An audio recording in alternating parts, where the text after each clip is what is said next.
ओम श्री हनुमते नमः। आप सभी का हमारे YouTube चैनल पर हार्दिक स्वागत है। आज मंगलवार को आइए सुने हनुमान जी की पौराणिक कथा। कथा के अनुसार एक समय की बात है, एक नगर में एक वृद्धा रहती थी। उसका एक ही पुत्र था। वृद्धा की हनुमान जी पर गहरी आस्था थी। वह प्रत्येक मंगलवार को नियम पूर्वक व्रत रखकर हनुमान जी की आराधना करती थी। एक बार हनुमान जी ने अपनी भक्तिनी उस वृद्ध महिला की श्रद्धा का परीक्षण करने का विचार किया। हनुमान जी साधु का वेश धारण कर वृद्धा के घर गए और पुकारने लगे, है कोई हनुमान भक्त जो हमारी इच्छा पूर्ण करे? आवाज उस वृद्धा के कान में पड़ी। पुकार सुन वृद्धा जल्दी से बाहर आई और साधु को प्रणाम कर बोली, आज्ञा महाराज। हनुमान वेशधारी साधु बोले, मैं भूखा हूँ, भोजन करूँगा, तुम थोड़ी सी जमीन लीप दो। वृद्धा दुविधा में पड़ गई। अंततः हाथ जोड़कर बोली, महाराज, लीपने और मिट्टी खोदने के अतिरिक्त आप कोई दूसरी आज्ञा दें, मैं अवश्य पूर्ण करूँगी। साधु ने 3 बार प्रतिज्ञा कराने के पश्चात कहा, तू अपने बेटे को बुला, मैं उसकी पीठ पर आग जलाकर भोजन बनाऊंगा। ये सुनकर वृद्धा घबरा गई, परंतु वह प्रतिज्ञाबद्ध थी। उसने अपने पुत्र को बुलाकर साधु को सौंप दिया। साधु वेशधारी हनुमान जी ने वृद्धा के हाथों से ही उसके पुत्र को पेट के बल लिटवाया और उसकी पीठ पर आग जलवाई। आग जलाकर दुखी मन से वृद्धा अपने घर में चली गई। इधर भोजन बनाकर साधु ने वृद्धा को बुलाकर कहा, उनका भोजन बन गया है, तुम अपने पुत्र को पुकारो ताकि वह भी आकर भोग लगा ले। इस पर वृद्धा बोली, उसका नाम लेकर मुझे और कष्ट ना दें। लेकिन जब साधु महाराज नहीं माने तो वृद्धा ने अपने पुत्र को आवाज लगाई। वह अपनी माँ के पास आ गया। अपने पुत्र को जीवित देख वृद्धा को बहुत आश्चर्य हुआ और वह साधु के चरणों में गिर पड़ी।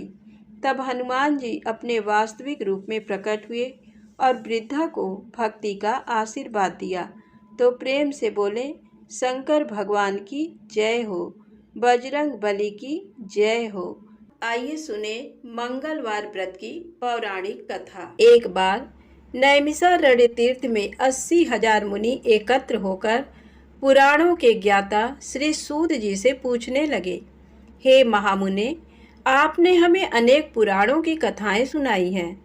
अब कृपा करके हमें ऐसा व्रत और कथा बताएं जिसके करने से संतान की प्राप्ति हो तथा मनुष्यों को रोग, शोक, अग्नि, सर्व दुख आदि का भय दूर हो, क्योंकि कलयुग में सभी जीवों की आयु बहुत कम है। फिर इस पर उन्हें रोग चिंता के कष्ट लगे रहेंगे तो फिर वह श्रीहरि के चरणों में अपना ध्यान कैसे लगा सकेंगे।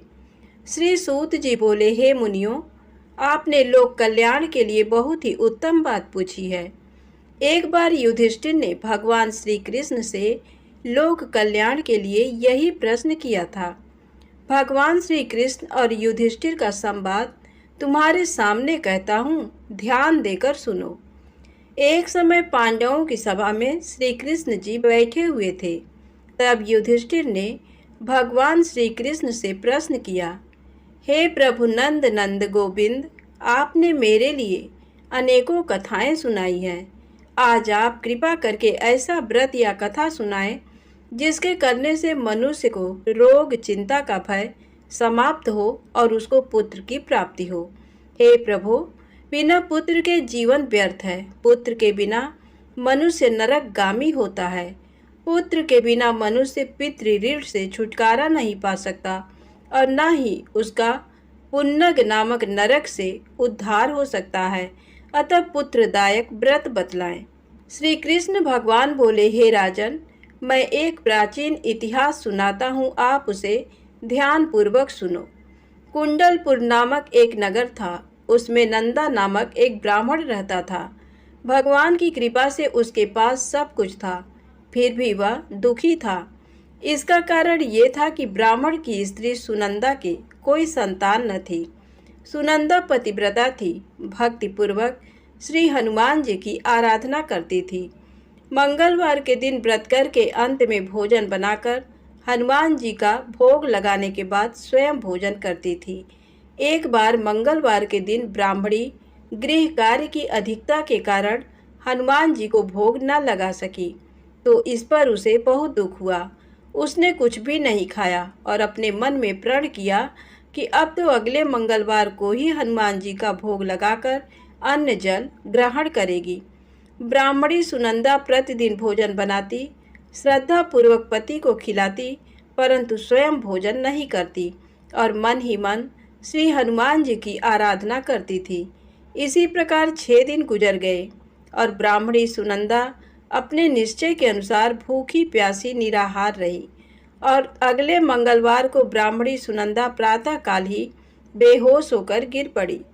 ब्राह्मणी सुनंदा की इस असीम भक्ति के प्रभाव से श्री हनुमान जी बहुत प्रसन्न हुए और प्रकट होकर बोले, सुनंदा, मैं तेरी भक्ति से बहुत प्रसन्न हूँ, तू उठ और वर मांग।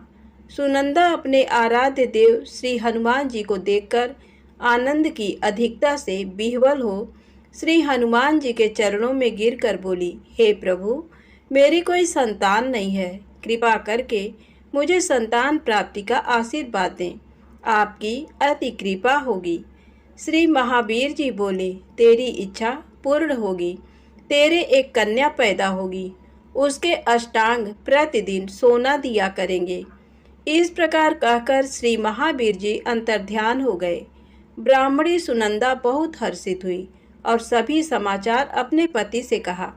ब्राह्मण देवकन्या का वरदान सुनकर कुछ दुखी हुए, परंतु सोना मिलने की बात सुनी तो बहुत प्रसन्न हुए। विचार किया कि ऐसी कन्या के साथ मेरी निर्धनता भी समाप्त हो जाएगी। श्री हनुमान जी की कृपा से वह ब्राह्मणी गर्भवती हुई और 10वें महीने में उसे बहुत ही सुंदर पुत्री प्राप्त हुई। ये बच्ची अपने पिता के घर में ठीक उसी तरह से बढ़ने लगी जिस प्रकार शुक्ल पक्ष का चंद्रमा बढ़ रहा है। 10वें दिन ब्राह्मण ने उस बालिका का नामकरण संस्कार कराया।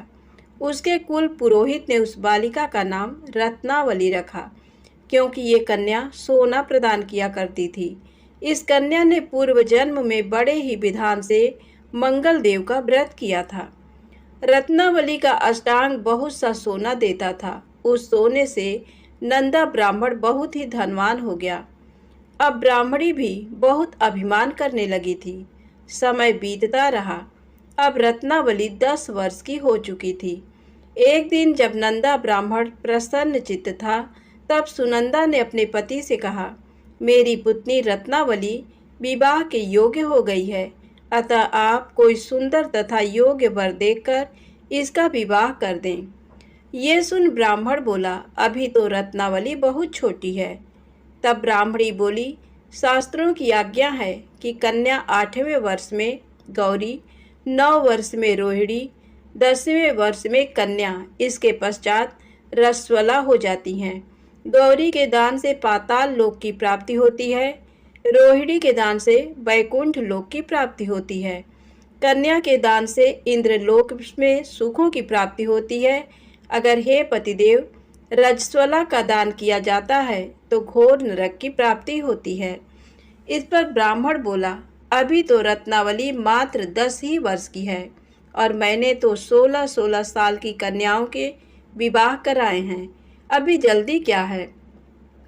तब ब्राह्मणी सुनंदा बोली, आपको तो लोभ अधिक हो गया। शास्त्रों में कहा गया है कि माता पिता और बड़ा भाई रजस्वला कन्या को देखते हैं तो वह अवश्य ही नरकगामी होते हैं। तब ब्राह्मण बोला, अच्छी बात है, कल मैं अवश्य ही योग्य वर की तलाश में अपना दूत भेजूंगा। दूसरे दिन ब्राह्मण ने अपने दूत को बुलाया और आज्ञा दी कि जैसी सुंदर मेरी कन्या है वैसा ही सुंदर वर उसके लिए तलाश करो। दूत अपने स्वामी की आज्ञा पाकर निकल पड़ा। पंपई नगर में उसने एक सुंदर लड़के को देखा। ये बालक एक ब्राह्मण परिवार का बहुत गुणवान पुत्र था। इसका नाम सोमेश्वर था। दूत ने इस सुंदर व गुणवान ब्राह्मण पुत्र के बारे में अपने स्वामी को पूर्ण विवरण दिया। ब्राह्मण नंदा को भी सोमेश्वर अच्छा लगा और फिर शुभ मुहूर्त में विधि पूर्वक कन्यादान करके ब्राह्मण ब्राह्मणी संतुष्ट हुए। परंतु ब्राह्मण के मन में लोभ समाया हुआ था। उसने कन्यादान तो कर दिया, पर वह बहुत खिन्न भी था। उसने विचार किया कि रत्नावली तो अब चली जाएगी और मुझे इससे जो सोना मिलता था वह अब नहीं मिलेगा। मेरे पास जो धन था कुछ तो इसके विवाह में खर्च हो गया और जो शेष बचा है वह भी कुछ दिनों पश्चात समाप्त हो जाएगा। मैंने तो इसका विवाह करके बहुत बड़ी भूल कर दी है। अब कोई ऐसा उपाय हो कि रत्नावली मेरे घर में ही बनी रहे, अपनी ससुराल ना जाए। लोभ रूपी राक्षस ब्राह्मण के मस्तिष्क पर छाता जा रहा था। रात भर अपनी सैया पर बेचैनी से करवटें बदलते बदलते उसने एक बहुत ही क्रूर निर्णय लिया। उसने विचार किया कि जब रत्नावली को लेकर उसका पति सोमेश्वर अपने घर के लिए जाएगा तो वह मार्ग में छिपकर सोमेश्वर का वध कर देगा और अपनी लड़की को अपने घर ले आएगा, जिससे नियमित रूप से उसे सोना भी मिलता रहेगा और समाज का कोई मनुष्य उसे दोष भी नहीं दे सकेगा।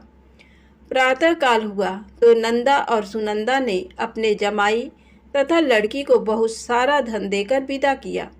सोमेश्वर अपनी पत्नी रत्नावली को लेकर ससुराल से अपने घर की तरफ चल दिया। ब्राह्मण नंदा महालोभ के वशीभूत हो अपनी मति खो चुका था। पाप पुण्य को उसे विचार ही न रहा। अपने भयानक व क्रूर निर्णय को कार्य रूप देने के लिए उसने अपने दूत को मार्ग में अपने जमाई का वध करने के लिए भेज दिया था, ताकि रत्नावली से प्राप्त होने वाला सोना उसे हमेशा मिलता रहे और वो कभी निर्धन ना हो। ब्राह्मण के दूत ने अपने स्वामी की आज्ञा का पालन करते हुए उसके जमाई सोमेश्वर का मार्ग में ही वध कर दिया। समाचार पाकर ब्राह्मण नंदा मार्ग में पहुंचा और रुदन करती अपनी पुत्री रत्नावली से बोला, हे पुत्री, मार्ग में लुटेरों ने तेरे पति का वध कर दिया है। भगवान की इच्छा के आगे किसी का कोई बस नहीं चलता है। अब तू घर चल, वहाँ पर ही रहकर शेष जीवन व्यतीत करना। जो भाग्य में लिखा है वही होगा। अपने पति की अकाल मृत्यु से रत्नावली बहुत दुखी हुई। करुण क्रंदन व रुदन करते हुए अपने पिता से बोली, हे पिताजी, इस संसार में जिस स्त्री का पति नहीं है उसका जीना व्यर्थ है। मैं अपने पति के साथ ही अपने शरीर को जला दूंगी और सती होकर अपने इस जन्म को, माता पिता के नाम को तथा सास ससुर के यश को सार्थक करूंगी। ब्राह्मण नंदा अपनी पुत्री रत्नावली के वचनों को सुनकर बहुत दुखी हुआ। विचार करने लगा, मैंने व्यर्थ ही जमाई वध का पाप अपने सिर लिया। रत्नावली तो उसके पीछे अपने प्राण तक देने को तैयार है। मेरा तो दोनों तरफ से मरण हो गया। धन तो अब मिलेगा नहीं। जमाई वध के पाप के फलस्वरूप यम यातना भी भुगतनी पड़ेगी। ये सोचकर वह बहुत खिन्न हुआ।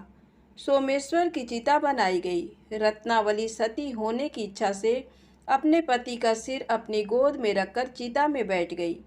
जैसे ही सोमेश्वर की चिता को अग्नि लगाई गई, वैसे ही प्रसन्न हो मंगल देव वहाँ प्रकट हुए और बोले, हे रत्नावली, मैं तेरी पति भक्ति से बहुत प्रसन्न हूँ, तू वर मांग। रत्नावली ने अपने पति का जीवन दान मांगा। तब मंगल देव बोले, रत्नावली, तेरा पति अजर अमर है, ये महाविद्वान भी होगा और इसके अतिरिक्त तेरी जो इच्छा हो वर मांग।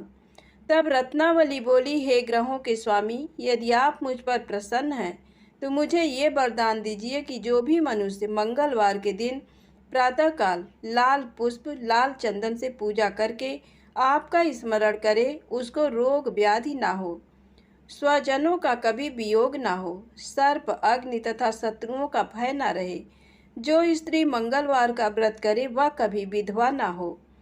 मंगल देव तथास्तु कहकर अंतर ध्यान हो गए। सोमेश्वर मंगल देव की कृपा से जीवित हो उठा।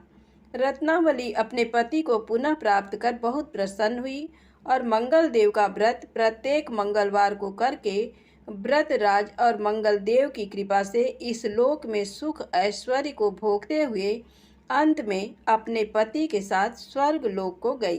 प्रेम से बोले हनुमान जी महाराज की जय हो। आइए सुने राम नाम की महिमा। पति रावण के वध के बाद जब अयोध्यापति प्रभु श्री राम की कीर्ति दूर दूर तक फैल रही थी और वह मर्यादा पुरुषोत्तम कहलाने लगे, तब एक दिन महादेव शिव की इच्छा भी मर्यादा पुरुषोत्तम श्री राम से मिलने की हुई। पार्वती जी को संग लेकर महादेव कैलाश पर्वत से उतरकर अयोध्या नगरी के रास्ते पर चल पड़े। भगवान शिव और मां पार्वती को अयोध्या आया देखकर राम जी बहुत खुश हुए। माता जानकी ने उनका उचित आदर सत्कार किया और स्वयं भोजन बनाने के लिए रसोई में चली गई। इस बीच भगवान शिव ने श्री राम जी से पूछा, आपके सेवक हनुमान जी दिखाई नहीं पड़ रहे हैं? श्री राम बोले, वे बगीचे में हैं। शिव जी ने श्री राम जी से बगीचे में जाने की अनुमति मांगी और पार्वती जी का हाथ थामकर बगीचे में आ गए। बगीचे की खूबसूरती देखकर उनका मन मोहित हो गया। आम के एक घने वृक्ष के नीचे हनुमान जी दीन दुनिया से बेखबर गहरी नींद में सोए थे। एक लय में खर्राटों से राम नाम की ध्वनि उठ रही थी। चकित होकर शिवजी और माता पार्वती एक दूसरे की ओर देखने लगे। माता पार्वती मुस्कुरा उठी और वृक्ष की डालियों की ओर इशारा किया। राम नाम सुनकर पेड़ की डालियां भी झूमने लगी थीं और इनके बीच से भी राम नाम उच्चारित हो रहा था। शिवजी इस राम नाम की धुन में मस्त मगन होकर खुद भी राम राम कहकर नाचने लगे। माता पार्वती जी ने भी अपने पति का अनुसरण किया और अपने कोमल पैर थिरकाने लगी। शिव जी और माता पार्वती जी के नृत्य में ऐसी झनकार उठी कि स्वर्ग लोक के देवतागण भी आकर्षित होकर बगीचे में आ गए और राम नाम की धुन में सभी मस्त हो गए। माता जानकी भोजन तैयार करके प्रतीक्षारत थी, परंतु संध्या घिरने तक भी अतिथि नहीं पधारे। तब अपने देवर लक्ष्मण जी को बगीचे में भेजा। लक्ष्मण जी तो स्वयं को श्री राम का सेवक ही मानते थे, अतः बगीचे में आकर जब उन्होंने धरती पर स्वर्ग का नजारा देखा तो खुद भी राम नाम की धुन में झूम उठे। महल में माता जानकी परेशान हो रही थी कि अभी तक भोजन ग्रहण करने कोई भी क्यों नहीं आया। तब उन्होंने श्री राम जी से कहा, भोजन ठंडा हो रहा है, चलिए हम ही जाकर बगीचे में से सभी को ले आए। जब राम जी बगीचे में गए तो वहाँ राम नाम की धूम मची हुई थी। हनुमान जी गहरी नींद में सोए हुए थे और उनके खर्राटों से अभी तक राम नाम निकल रहा था। श्री राम भाव विह्वल हो उठे। राम जी ने हनुमान जी को नींद से जगाया और प्रेम से उनकी तरफ निहारने लगे। हनुमान जी प्रभु को आया देख शीघ्रता से उठ खड़े हुए। नृत्य की समा भंग हो गई। शिव जी खुले कंठ से हनुमान जी की राम भक्ति की सराहना करने लगे। हनुमान जी सकुचाए लेकिन मन ही मन खुश हो रहे थे। श्री सिया राम ने भोजन करने का आग्रह भगवान शिव जी से किया। सभी लोग महल में भोजन करने के लिए चल पड़े। माता जानकी भोजन परोसने लगी।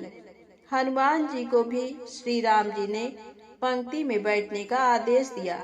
हनुमान जी बैठ तो गए, परंतु आदत ऐसी थी कि राम जी के भोजन करने के उपरांत ही सभी लोग भोजन करते थे। आज श्री राम के आदेश से पहले भोजन करना पड़ रहा था। माता जानकी हनुमान जी को भोजन परोसती जा रही थी, पर हनुमान जी का पेट ही नहीं भर रहा था। सीता जी कुछ समय तक तो उन्हें भोजन परोसती रही, फिर समझ गईं इस तरह तो हनुमान जी का पेट नहीं भरेगा। उन्होंने तुलसी के एक पत्ते पर राम नाम लिखा और भोजन के साथ हनुमान जी को परोस दिया। तुलसी पत्र खाते ही हनुमान जी को संतुष्टि मिली और वह भोजन खाकर उठ खड़े हुए। भगवान शिव शंकर ने प्रसन्न होकर हनुमान जी को आशीर्वाद दिया कि आपकी राम भक्ति युगों युगों तक याद की जाएगी और आप संकट मोचन कहलाएंगे। तो प्रेम से बोलें, शंकर जी भगवान की जय हो। संकट मोचन हनुमान जी की जय हो। अब आइए सुने राम नाम महिमा की दूसरी कहानी। महादेव जी को एक बार बिना कारण के किसी को प्रणाम करते देखकर पार्वती जी ने पूछा, आप किसको प्रणाम करते रहते हैं? शिव जी पार्वती जी से कहते हैं कि हे देवी, जो व्यक्ति एक बार राम कहता है उसे मैं 3 बार प्रणाम करता हूँ। पार्वती जी ने एक बार शिव जी से पूछा, आप स्मशान में क्यों जाते हैं और ये चिता की भस्म शरीर पर क्यों लगाते हैं? उसी समय शिव जी पार्वती जी को शमशान ले गए। वहां एक शव अंतिम संस्कार के लिए लाया गया। लोग राम नाम सत्य है कहते हुए शव को ला रहे थे। शिव जी ने कहा कि देखो पार्वती, इस शमशान की ओर जब लोग आते हैं तो राम नाम का स्मरण करते हुए आते हैं और इस शव के निमित्त से कई लोगों के मुख से मेरा अति प्रिय दिव्य राम नाम निकलता है। उसी को सुनने में शमशान में आता हूँ और इतने लोगों के मुख से राम नाम का जप करवाने में निमित्त बनने वाले इस शव का मैं सम्मान करता हूँ, प्रणाम करता हूँ और अग्नि में जलने के बाद उसकी भस्म को अपने शरीर पर लगा लेता हूँ। राम नाम बुलवाने वाले के प्रति मुझे अगाध प्रेम रहता है। एक बार शिव जी कैलाश पर पहुँचे और पार्वती जी से भोजन मांगा। पार्वती जी विष्णु सहस्त्र नाम का पाठ कर रही थी। पार्वती जी ने कहा, अभी पाठ पूरा नहीं हुआ, कृपया थोड़ी देर प्रतीक्षा कीजिए। शिव जी ने कहा कि इससे तो समय और श्रम दोनों लगेंगे। संत लोग जिस तरह से सहस्त्र नाम को छोटा कर लेते हैं और नित्य जपते हैं, वैसा उपाय कर लो। पार्वती जी ने पूछा, वो उपाय कैसे करते हैं, मैं सुनना चाहती हूँ। तब शिव जी ने बताया, केवल एक बार राम कह लो, तुम्हें सहस्त्र नाम भगवान के 1000 नाम लेने का फल मिल जाएगा। एक राम नाम 1000 दिव्य नामों के समान है। पार्वती जी ने वैसा ही किया। भगवान बोले, श्री राम राम रामेति रमे रामे मनोरमे सहस्र नाम तत्तुल्यम राम नाम वरानने। ये राम नाम सभी आपदाओं को हरने वाला, सभी संपदाओं को देने वाला दाता है। सारे संसार को विश्राम शांति प्रदान करने वाला है। इसीलिए मैं इसे बार बार प्रणाम करता हूँ।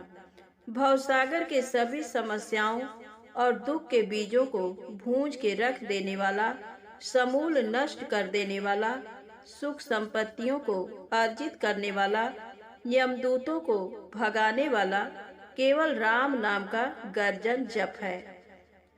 प्रयास पूर्वक स्वयं भी राम नाम जपते रहना चाहिए और दूसरों को भी प्रेरित करके राम नाम जपवाना चाहिए। इससे अपना और दूसरों का तुरंत कल्याण हो जाता है। यही सबसे सुलभ और अचूक उपाय है। इसीलिए हमारे देश में प्रणाम राम राम कहकर किया जाता है। अब आइए सुने बिल्व वृक्ष की महिमा। एक बार नारद जी ने भगवान भोलेनाथ की स्तुति कर पूछा, प्रभु, आपको प्रसन्न करने के लिए सबसे उत्तम और सुलभ साधन क्या है? हे त्रिलोकीनाथ, आप तो निर्विकार और निष्काम हैं। आप सहज ही प्रसन्न हो जाते हैं। फिर भी मेरी जानने की इच्छा है कि आपको क्या प्रिय है। शिव जी बोले, नारद जी, वैसे तो मुझे भक्त के भाव सबसे प्रिय हैं। फिर भी आपने पूछा है तो बताता हूँ। मुझे जल के साथ साथ बिल्व पत्र बहुत प्रिय हैं। जो अखंड बिल्व पत्र मुझे श्रद्धा से अर्पित करते हैं, मैं उन्हें अपने लोक में स्थान देता हूँ। नारद जी भगवान शंकर और माता पार्वती की वंदना कर अपने लोक को चले गए। उनके जाने के पश्चात पार्वती जी ने शिव जी से पूछा, हे प्रभु, मेरी ये जानने की बड़ी उत्कट इच्छा हो रही है कि आपको बिल्व पत्र इतने प्रिय क्यों हैं। कृपा करके मेरी जिज्ञासा शांत करें। शिव जी बोले, हे शिवे, बिल्व के पत्ते मेरी जटा के समान हैं।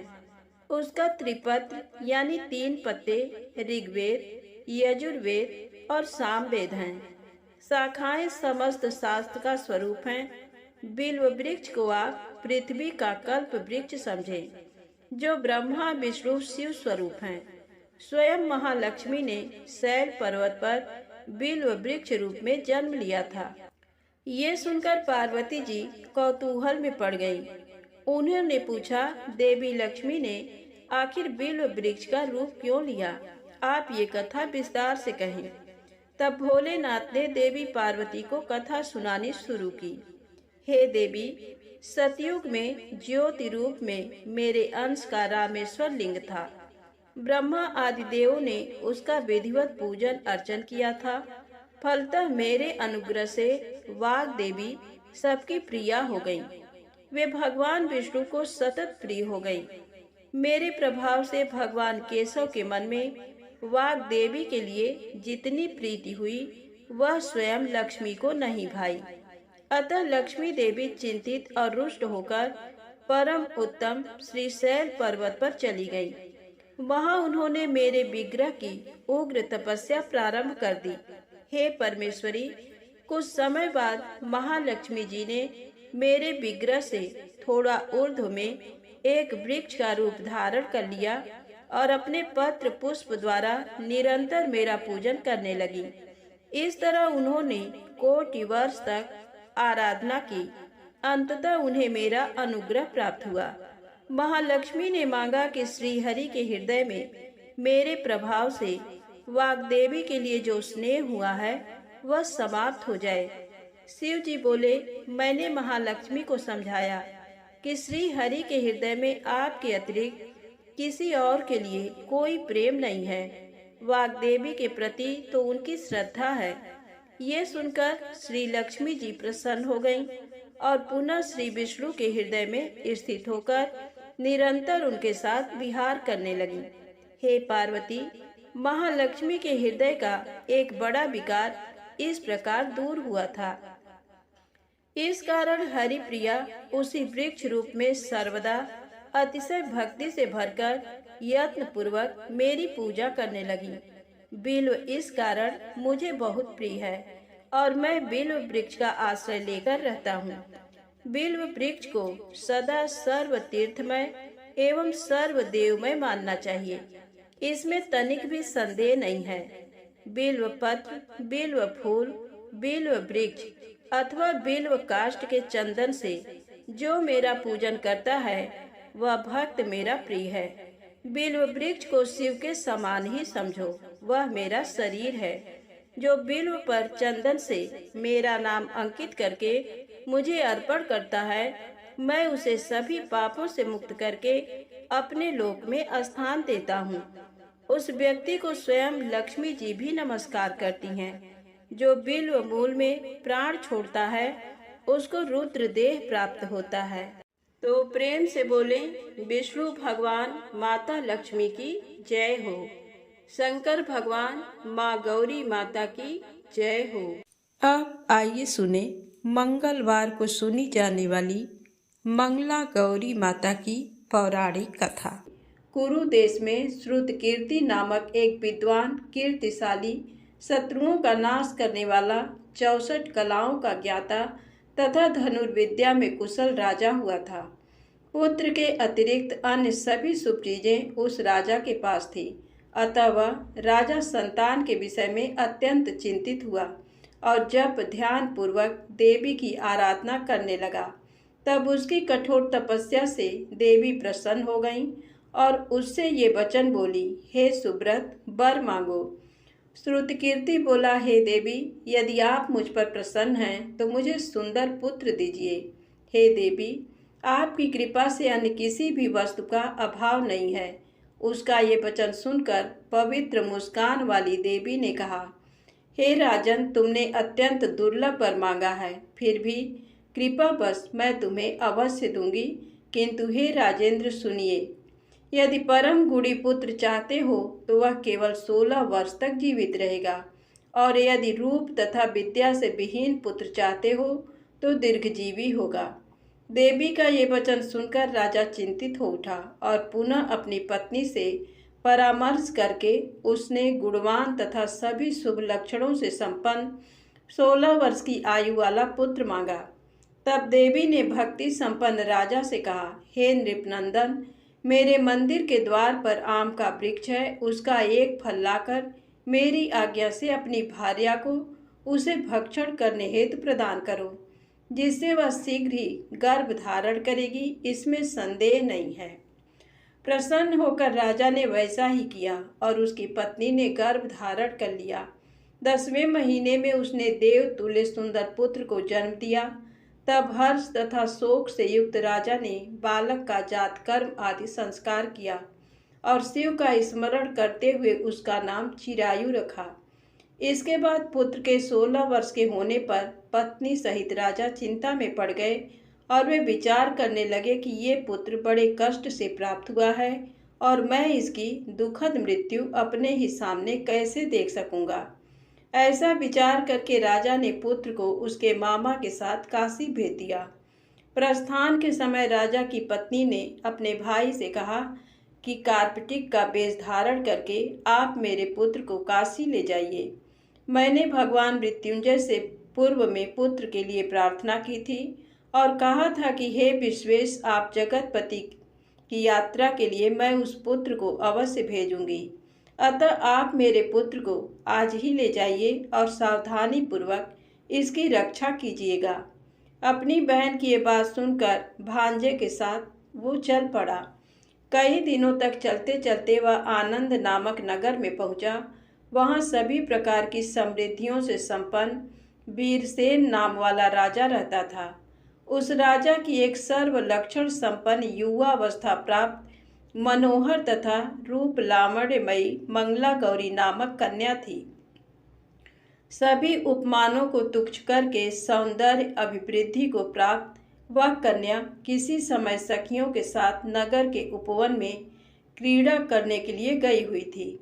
उसी समय वह चिरायु तथा उसका मामा वे दोनों भी वहां पहुंच गए और उन कन्याओं को देखने की लालसा से वहीं विश्राम करने लगे।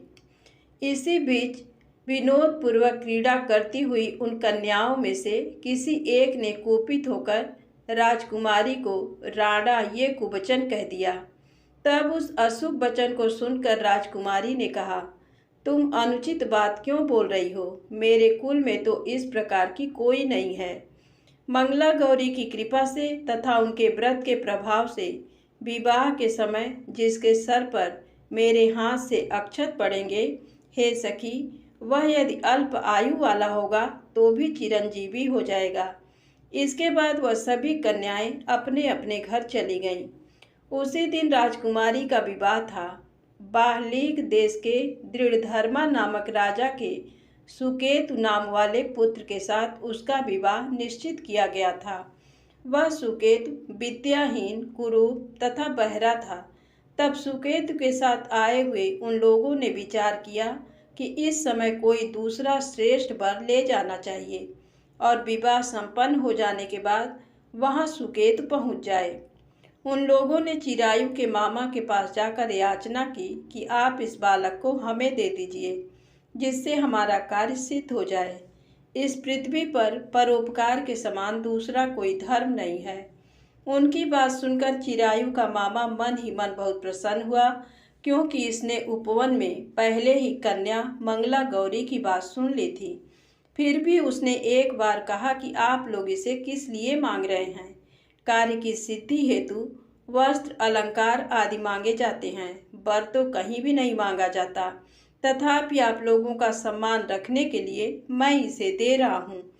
इसके बाद चिरायु को वहां ले जाकर उन लोगों ने विवाह संपन्न कराया। सप्तपदी आदि के हो जाने पर रात्रि में शिव पार्वती की प्रतिमा के समक्ष उस चिरायु ने हर्ष युक्त होकर मंगला गौरी के साथ शयन किया। उसी दिन चिरायु के 16 वर्ष पूर्ण हो चुके थे और अर्धरात्रि में साक्षात काल सर्प रूप में वहां आ गया। इसी बीच संयोगवश राजकुमारी जाग गई। उसने उस महासर्प को वहां देखा और वह भय से व्याकुल होकर कांपने लगी। तभी उस कन्या ने धैर्य धारण 16 उपचारों से सर्प की पूजा की और पीने के लिए उसे दूध दिया। उसने दीनता भरी वाणी में उस सर्प की प्रार्थना तथा स्तुति की।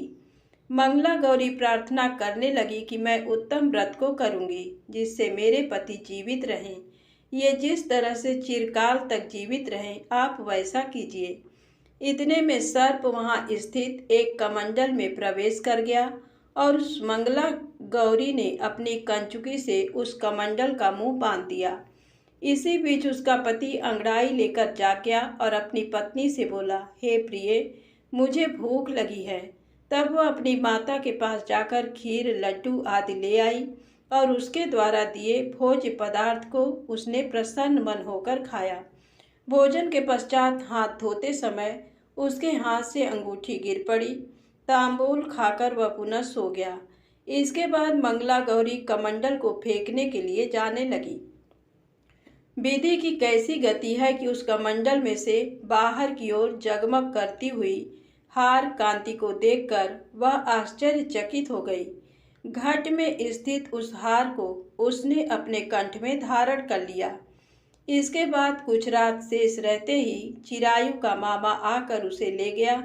इसके बाद वर पक्ष के लोग सुकेतु को वहां ले आए।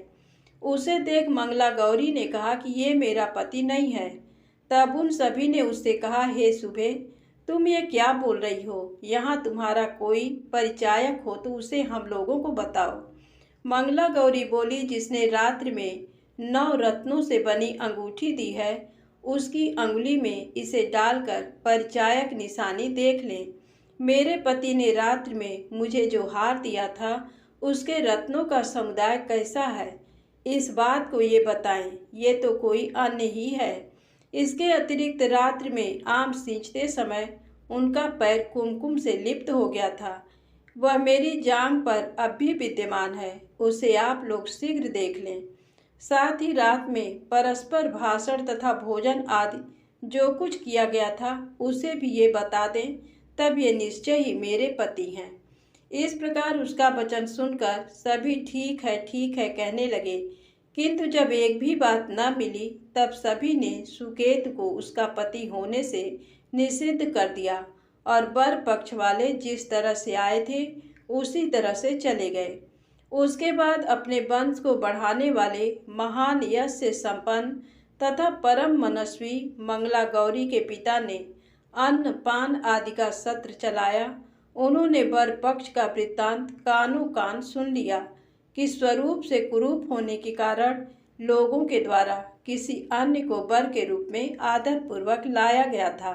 तब उन्होंने अपनी कन्या को पर्दे के भीतर बिठा दिया। उसके बाद 1 वर्ष बीतने पर यात्रा करके चिरायु अपने मामा के साथ ये देखने आया कि विवाह के बाद वहाँ क्या हुआ। तब उसे गवाक्ष के भीतर से देखकर वह मंगला गौरी अत्यंत प्रसन्न हुई और माता पिता से बोली कि मेरे पति आ गए हैं। राजा ने अपने सुहित जनों को बुलाकर पूर्व में कहे गए सभी परिचायकों को निशानी को देखकर मंद मुस्कान वाली अपनी कन्या चिरायु को सौंप दी। राजा ने शिष्ट जनों को साथ लेकर विवाह का उत्सव कराया। इसके बाद राजा वीरसेन ने वस्त्र, आभूषण आदि, सेना, घोड़े, रथ और अन्य भी बहुत सी सामग्रियां देकर उन्हें विदा किया। उसके बाद कुल को आनंदित करने वाला वह चिरायु पत्नी तथा मामा को साथ लेकर सेना के साथ अपने नगर पहुंचा। लोगों के मुख से उसे आया हुआ सुनकर उसके माता पिता को विश्वास नहीं हुआ। उन्होंने सोचा कि प्रारब्ध अन्यथा कैसे हो सकता है। इतने में वह अपने माता पिता के पास आ गया और स्नेह से परिपूर्ण वह चिरायु भक्तिपूर्वक उनके चरणों में गिर पड़ा। तब अपने पुत्र का मस्तक सूंघ कर उन दोनों ने परम आनंद प्राप्त किया। पुत्रवधू मंगला गौरी ने भी सास ससुर को प्रणाम किया। तब सास उसे अपनी गोद में बिठाकर सारा वृत्तांत शीघ्रता पूर्वक पूछने लगी। हे महामुने, तब पुत्र वधू ने भी मंगला गौरी के उत्तम व्रत महात्म तथा जो कुछ घटित हुआ था वह सब वृत्तांत बताया। जो कोई भी इसका श्रवण करता है अथवा जो इसे कहता है उसके सभी मनोरथ पूर्ण हो जाते हैं, इसमें संदेह नहीं है। धन्यवाद। प्रेम से बोले मंगला गौरी माता की जय हो।